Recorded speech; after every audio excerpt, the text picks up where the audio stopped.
Sometimes the number 30 can be a dirty number for football players. Find out why on this episode of the Fantasy Headliners Keep Trade Cut.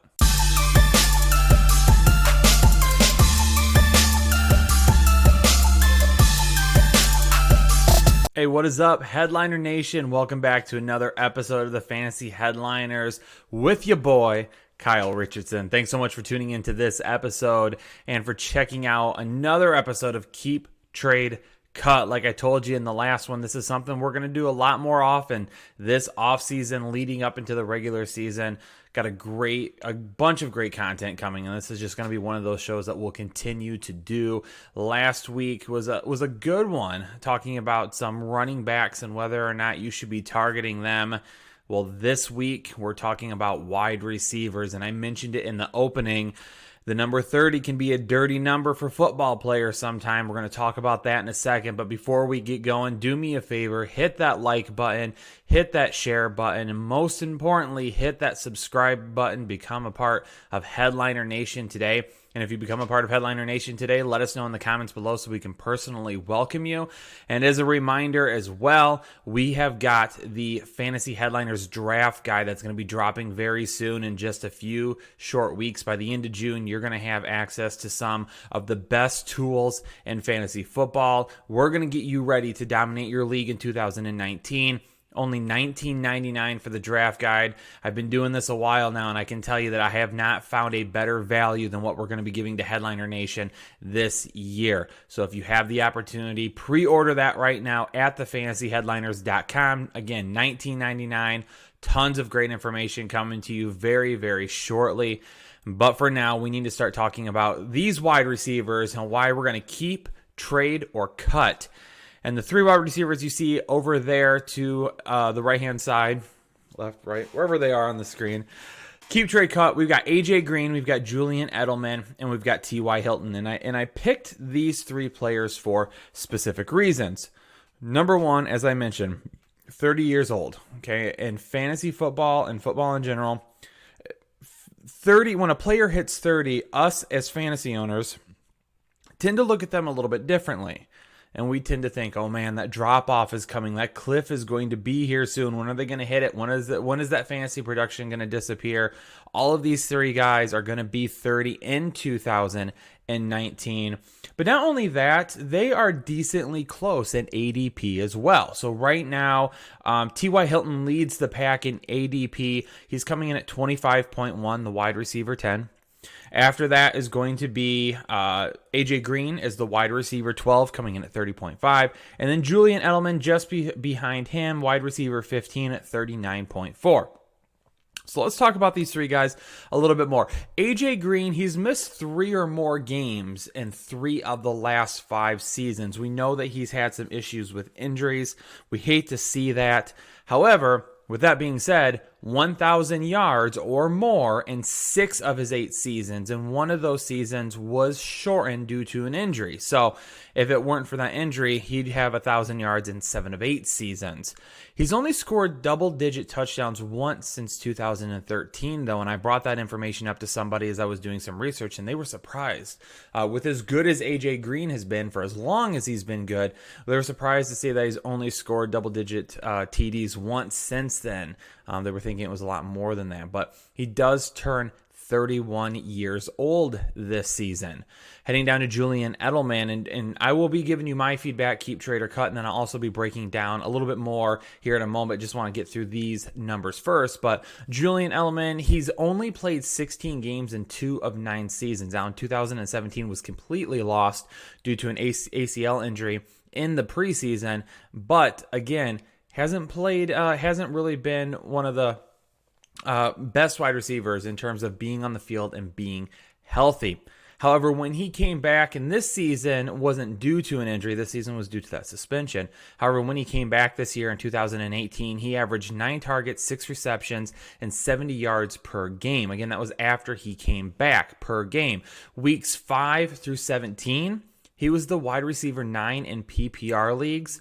And then on a points per game basis, all season long, every single player. Now, he didn't play in all 16 games, but if you take weeks 1 through 17, he was a wide receiver 13 on a points per game basis. He turns 33 this season as well. So once he came back, he was productive. Can you do it again in 2019? And finally, T.Y. Hilton there at the bottom. He's only had 80 or more catches 3 out of 7 seasons, and then 1,000 or more yards in 5 out of 7 seasons. Now, T.Y. Hilton's always been a big play guy. He's averaged 16 yards per reception for his entire career.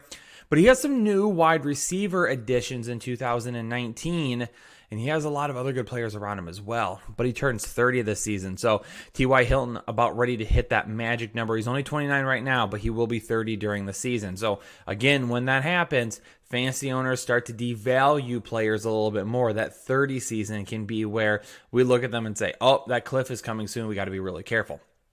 So let's break this down a little bit more and talk about keep, trade, cut. Now, I will tell you right away, I didn't even have to hesitate. Julian Edelman was my cut right away, 100%. I mean, he's the number one target in New England, and Rob Gronkowski is obviously gone now.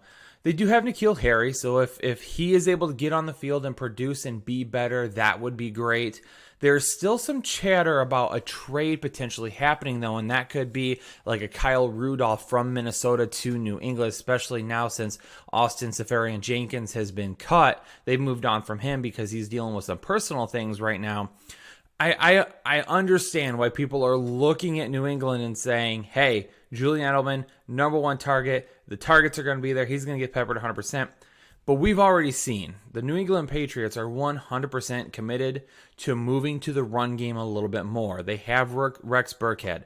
They have Sony Michel. They have James White. And they have Damian Harris, who they drafted this year as well. I've heard that he could possibly be playing in the slot a little bit even. They're going to move him. They're going to be doing a lot of different things with their running backs. And when that happens, that could potentially take some things away from Julian Edelman. Now, again, Rob Gronkowski, last year when these two were on the field, Julian Edelman had a great finish to the season. I get that. Rob Gronkowski was still on the field with him a majority of that time, though. And when you have Gronk on the field, people are going to take a look at him and need to be there and keep an eye on him. I just don't see Tom Brady being able to keep up with that volume for Julian Edelman. I do think he is a safe wide receiver too in PPR leagues, but I think you're looking at more towards the lower end of wide receiver too. AJ Green and T.Y. Hilton, both of them have a much longer track record of being a top tier wide receiver than what Julian Edelman does. And that's why Edelman is a cut for me right off the bat, because he doesn't possess that same upside that these other two players have had in their career. Now let's go to keeping and trading. This one was difficult for me. I had to think about this one a little bit, and I had to convince myself because I wanted to keep T.Y. Hilton. I really did, because I think T.Y. Hilton is going to have a better year. I have him inside my top 12 wide receivers. I think he's definitely a wide receiver one this year. That big playability there in Indianapolis with all those weapons around, I definitely think he has a lot of upside there. But I'm going to trade him. So he's going to be my trade, and AJ Green is going to be my keep. Let's talk about AJ Green here real quick first. The reason I'm keeping AJ Green is because he doesn't have a ton of value right now. I know he's going as a wide receiver one right now. We've got him just inside those top 12 wide receivers at wide receiver 12.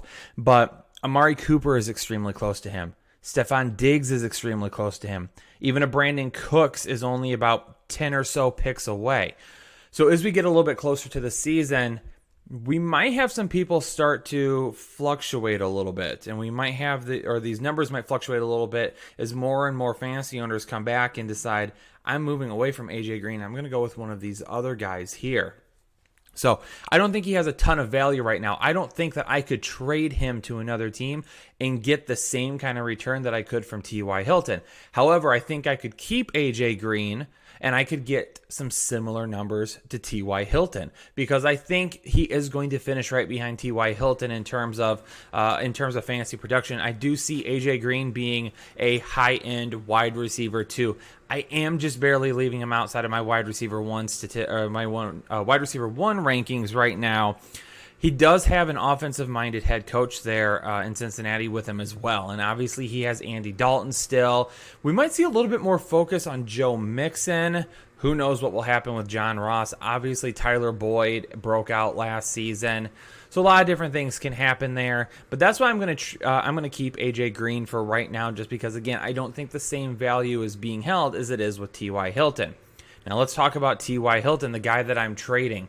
One of the reasons that I'm going to trade him, again, not only because of that fantasy, or not only because of just the raw value of each player, but could we see a little bit of regression from Tiwa Hilton? I still have him as a wide receiver 1, but there is a little voice in the back of my head right now that is reminding me that they've added Devin Funchess. They drafted Paris Campbell. And not only that, but you could have Jack Doyle back and healthy this year. You still have Eric Ebron. And Nyheim Hines was I think he was 4th on the team in targets last year as well. So T.Y. Hilton could see some of those targets tick down. Last season, obviously, Jack Doyle got hurt. You had Eric Ebron there, who was a target machine as well, and T.Y. Hilton was too. But now you're adding 2 wide receivers that you didn't really have. I mean, you had like Chester Rogers last season playing wide receiver for the Indianapolis Colts. You were throwing guys out like that. That's not something that's not the same type of player as a Devin Funchess or a Paris Campbell. And Paris Campbell also might match some of that big playability that T.Y. Hilton offers. So is there a chance that T.Y. Hilton will lose out on some of those big plays to Campbell? It's possible. We have to keep an eye on those things. But as of right now, he does have more value. Again, I'm going to have him just inside my wide receiver 1s. I love that offense in Indianapolis. Andrew Luck, obviously healthy, ready to roll. That offense as a whole is good, one of the best offensive lines in all of football. So this team is going to score a lot of points. They're going to be a prolific offense this year. T.Y. Hilton's going to be a big part of that. However, in this scenario right now, AJ Green, in terms of keep, trade, cut, AJ Green I'm going to keep because I think he is close to T.Y. Hilton in terms of fantasy production, but T.Y. Hilton is going to be the name that gets me the most in a return for a trade. As always, make sure you comment below and let us know who are you keeping, who are you trading, and who are you cutting. You already know that we're one of the most interactive fantasy channels here on YouTube, but this video specifically is supposed to be even more in-depth, and we're supposed to interact even more because obviously we want to hear what you have to say about this. You're going to get a response from us. We want to hear what you have to say. What are you thinking? Why are you going to keep them, trade them, or cut them? Let me know. I'm really interested to see if anyone's picking Julian Edelman over AJ Green or T.Y. Hilton. To me, again, he was an obvious cut, but he might not be for some of you. Also, don't forget, hit the like button, hit the share button. More importantly, hit that subscribe button, become a part of Headliner Nation today. Get your draft guide, support the channel and the website. You can do that on Patreon as well. We got a bunch of different things on Patreon that if you do any type of a monthly donation, you're going to get some free stuff from us. So make sure you do all of that. Thanks so much for tuning in to another episode of the Fantasy Headliners. It was great putting up some more content for you all. Keep an eye on the channel. More and more coming this season. Don't miss out on any of it because it's going to be good. Thanks so much, and we'll catch you on the next episode.